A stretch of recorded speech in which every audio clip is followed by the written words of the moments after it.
Lectura de la Biblia en un año. Versión La Biblia de las Américas. Día 221. 9 de agosto. Lecturas del día. Ruth 2. Hechos 27. Jeremías 37. Salmos 10. Primera lectura. Ruth 2. Y Noemí tenía un pariente de su marido, un hombre rico de la familia de Elimelec, cuyo nombre era Booz. Y Ruth la moabita dijo a Noemí: «Permíteme ir al campo y recoger espigas en pos de aquel a cuyos ojos halle gracia». Y ella le respondió: «Ve, hija mía». Ella se fue, pues, y llegó y espigó en el campo en pos de los segadores, y aconteció que fue a la parte del campo que pertenecía a Booz, que era de la familia de Elimelec. Y he aquí que Booz vino de Belén, y dijo a los segadores: «El Señor sea con vosotros». Y ellos le respondieron: «Que el Señor te bendiga». Entonces Booz dijo a su criado que estaba a cargo de los segadores: «¿De quién es esta joven?». Y el criado que estaba a cargo de los segadores respondió: «Es la joven moabita que volvió con Noemí de la tierra de Moab». Y ella dijo: «Permítame espigar y recoger tras los segadores entre las gavillas». Entró, pues, y ha permanecido desde la mañana hasta ahora, solo se ha sentado un poco en la casa. Entonces Booz dijo a Ruth: «Hija mía, ¿no me oyes? No vayas a espigar a otro campo, tampoco pases de aquí, quédate junto a mis criadas. Fíjate en el campo donde siegan y síguelas. ¿No he mandado a los criados que no te molesten? Cuando tengas sed, ve a las vasijas y bebe del agua que sacan los criados». Entonces ella cayó sobre su rostro, y postrándose en tierra, le dijo: «¿Por qué he hallado gracia ante tus ojos para que me reconozcas, siendo yo una extranjera?». Y Booz le respondió, y le dijo: «Todo lo que has hecho por tu suegra después de la muerte de tu marido me ha sido informado. Y como dejaste a tu padre y a tu madre y la tierra de tu nacimiento, y viniste a un pueblo que antes no conocías, que el Señor recompense tu obra, y que tu remuneración sea completa de parte del Señor, Dios de Israel, bajo cuyas alas has venido a refugiarte». Entonces ella dijo: «Señor mío, que yo halle gracia ante tus ojos, pues me has consolado y ciertamente has hablado con bondad a tu sierva, aunque yo no soy como una de tus siervas». A la hora de la comida Booz le dijo: «Ven acá, para que comas del pan y mojes tu pedazo de pan en el vinagre». Y ella se sentó junto a los segadores, y él le sirvió grano tostado, y ella comió hasta saciarse y aún le sobró. Cuando ella se levantó para espigar, Booz ordenó a sus criados, diciendo: «Dejadla espigar aún entre las gavillas y no la reprendáis. Y sacad también a propósito algunas manojos de las gavillas y dejadlas para que ella las espigue, y no la reprendáis».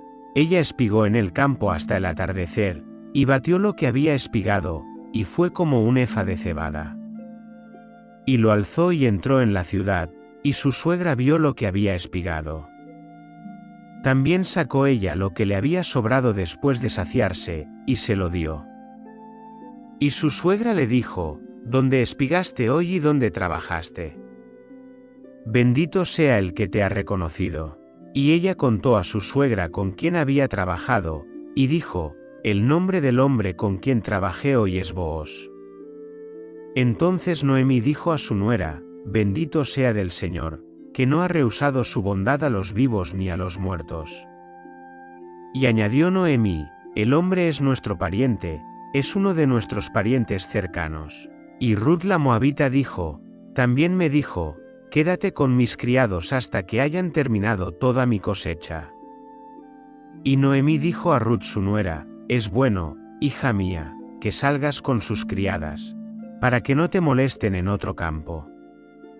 Se quedó, pues, con las criadas de Booz espigando hasta que se terminó la cosecha de la cebada y la cosecha del trigo, y vivió con su suegra. Segunda lectura. Hechos 27. Cuando se decidió que deberíamos embarcarnos para Italia, entregaron a Pablo y a algunos otros presos a un centurión llamado Julio, de la compañía Augusta. y embarcándonos en una nave de Adramitio que estaba para zarpar hacia las regiones de la costa de Asia, nos hicimos a la vela. Aristarco, un macedonio de Tesalónica, iba con nosotros. Al día siguiente llegamos a Sidón. Julio trató a Pablo con benevolencia y le permitió ir a sus amigos para ser atendido. Y zarpando de allí, navegamos al abrigo de Chipre, porque los vientos eran contrarios. Y después de navegar a través del mar frente a Cilicia y Panfilia, llegamos a Mira de Licia. Allí el centurión halló una nave de Alejandría que zarpaba para Italia, y nos embarcó en ella.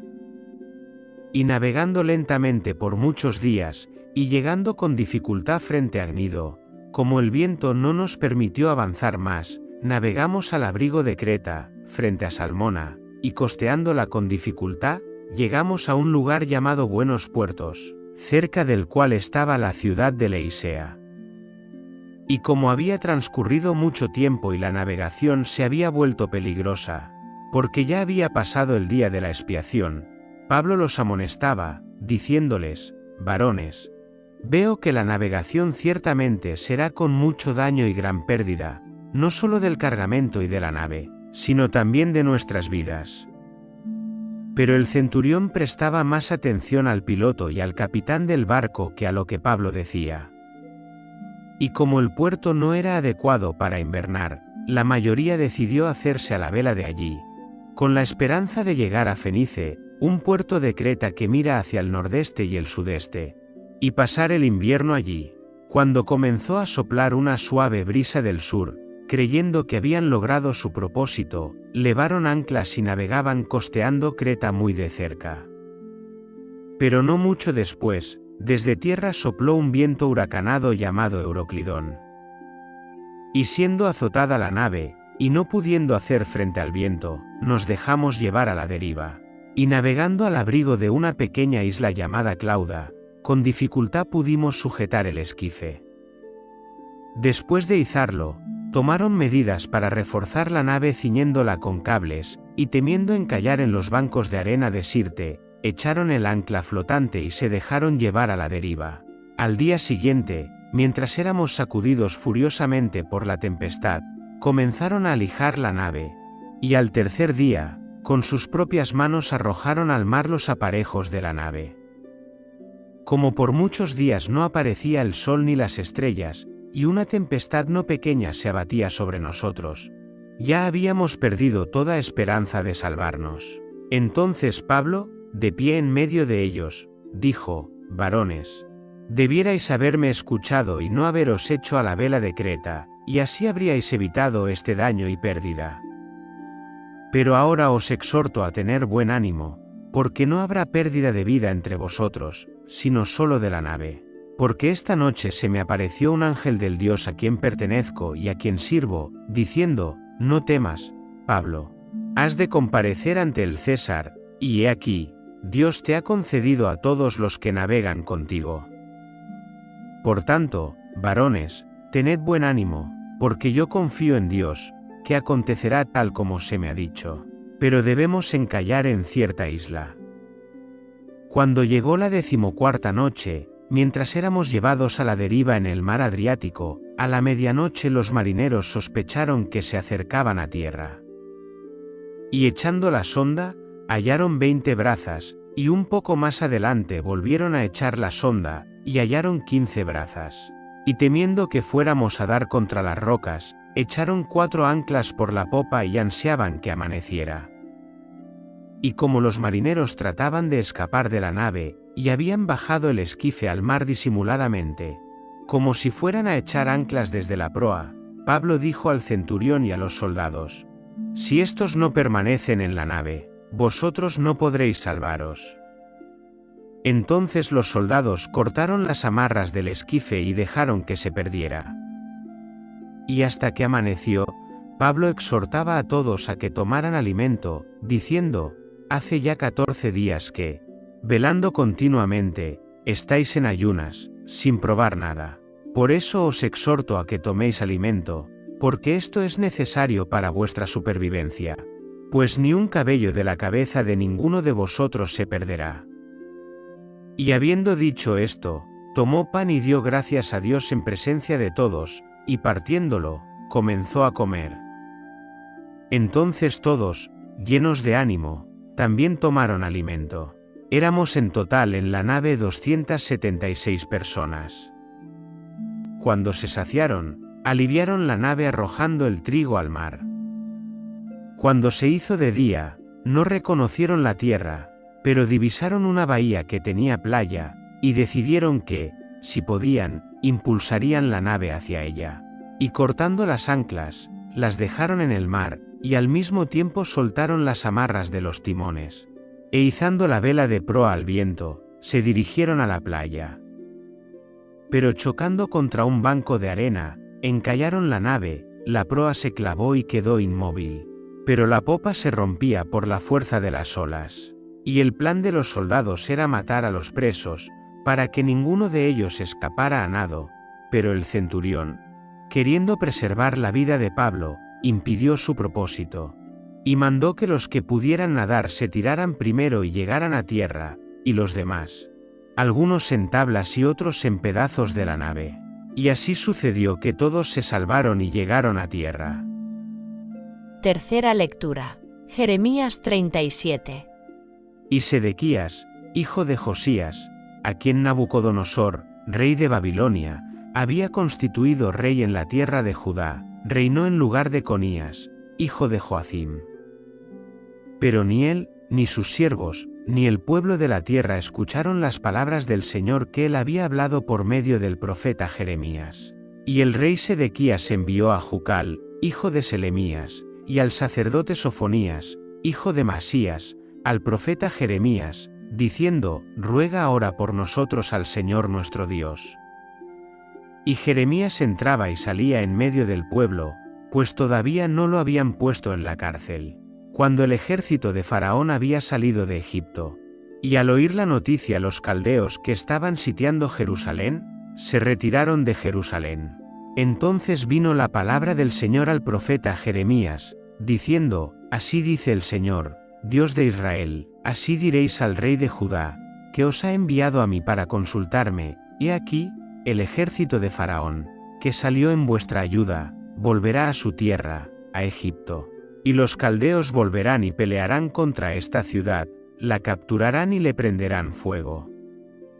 Así dice el Señor: no os engañéis, diciendo: ciertamente los caldeos se irán de nosotros, porque no se irán. Pues aunque derrotarais a todo el ejército de los caldeos que pelean contra vosotros, y solo quedaran hombres heridos entre ellos, cada uno se levantaría de su tienda y prendería fuego a esta ciudad. Sucedió que cuando el ejército de los caldeos se retiró de Jerusalén por temor al ejército de Faraón, Jeremías salió de Jerusalén para ir a la tierra de Benjamín, con el fin de tomar posesión allí de una propiedad en medio del pueblo. Pero cuando estaba a la puerta de Benjamín, el capitán de la guardia que estaba allí, llamado Jerías, hijo de Selemías, hijo de Ananías, prendió al profeta Jeremías, diciendo: tú estás desertando a los caldeos. Y Jeremías dijo: no es verdad. No estoy desertando a los caldeos. Pero Jerías no le hizo caso, sino que prendió a Jeremías y lo llevó ante los oficiales. Los oficiales se enojaron contra Jeremías y lo azotaron, y lo encarcelaron en la casa del escriba Jonatán, pues la habían convertido en prisión.